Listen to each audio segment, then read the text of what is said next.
You checked your bank account at the end of the month and wondered, where did it all go? Seriously, where did it go? You earned decent money, you did not go on any wild holidays, you did not buy anything crazy, and yet somehow at the end of the month there is almost nothing left. Sound familiar? The problem is not your income, the problem is that your money has no job. It lands in your account and just wanders off, a bit here, a bit there, until it is gone.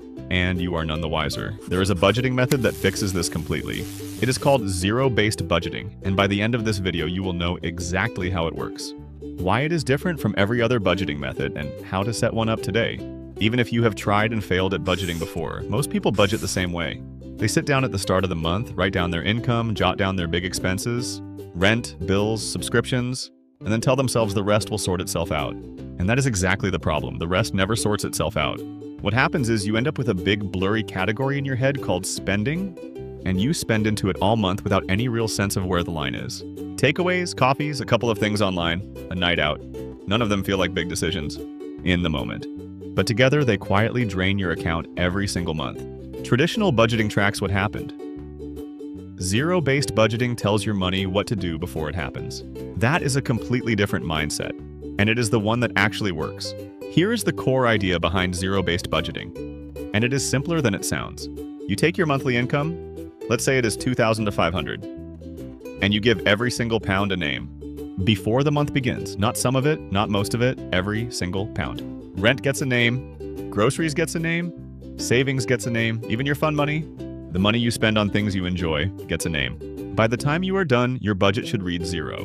Not because you have spent everything, but because every pound has been assigned somewhere. Income minus expenses equals zero. That zero is not scary. That zero means you are in control. Think of it like this. Every pound that comes into your account is an employee. In a normal budget, most of your employees wander around with nothing to do and end up causing trouble. In a zero-based budget, every employee has a desk, a job title, and a task. Nobody is sitting around wasting your resources. The result? Nothing disappears. Nothing is unaccounted for. You always know exactly where you stand. Now you might be thinking, is this not just the same as any other budget? What makes this one special? Great question. Let's compare it quickly to the most popular alternative, the 50-30-20 rule. The 50-30-20 rule says spend 50% on needs, 30% on wants, and 20% on savings. It is a solid framework, but it works in big buckets, and big buckets have big leaks. Zero-based budgeting works in specific lines, not just wants, but exactly how much on eating out, exactly how much on entertainment, exactly how much on clothes. Every category is named and capped. The other key difference is that zero-based budgeting resets every single month.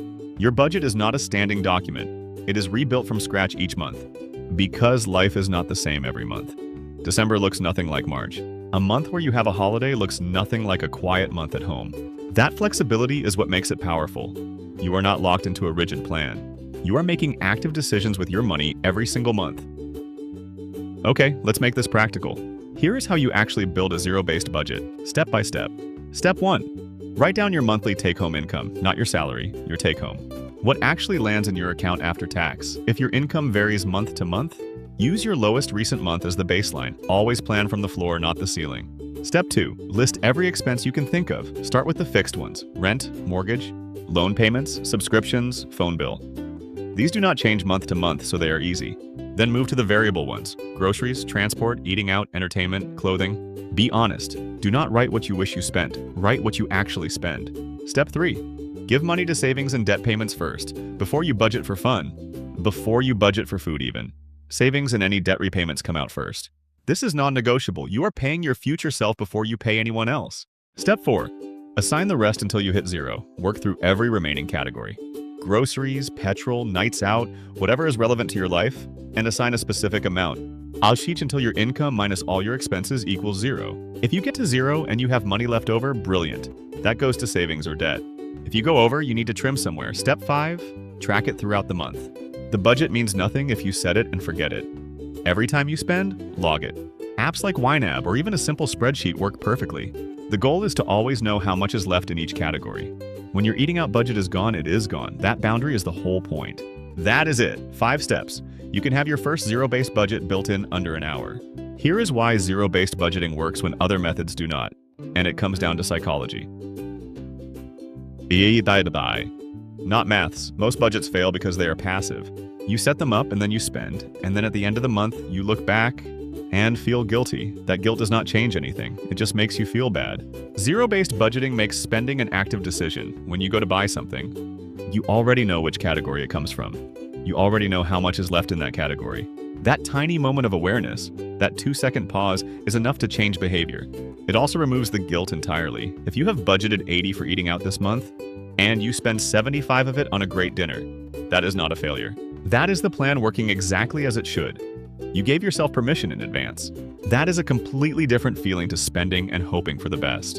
And perhaps most importantly, it makes your savings feel real. In a normal budget, savings is what is left over. In a zero-based budget, savings is a line item with a name and a number, just like rent. It is not optional. It is not negotiable. It is already spent, just spent on your future. That mental shift alone is worth more than any interest rate. Zero-based budgeting is not about restriction. It is not about never spending on things you enjoy. It is about intention. When every pound has a job, nothing is wasted. When nothing is wasted, your savings grow. When your savings grow, your options grow. And options are what financial freedom actually looks like. You do not need a high income to do this. You do not need a finance degree. You need a piece of paper, an honest look at your numbers, and about an hour of your time. Start this month, not next month, this month. If this video helped, the next one you need to watch is our compound interest video. Because once your budget is working, that is where your savings need to go. To start really building wealth. It is linked on screen right now. And if you found this useful, a subscribe means we can keep making these for free. See you in the next one.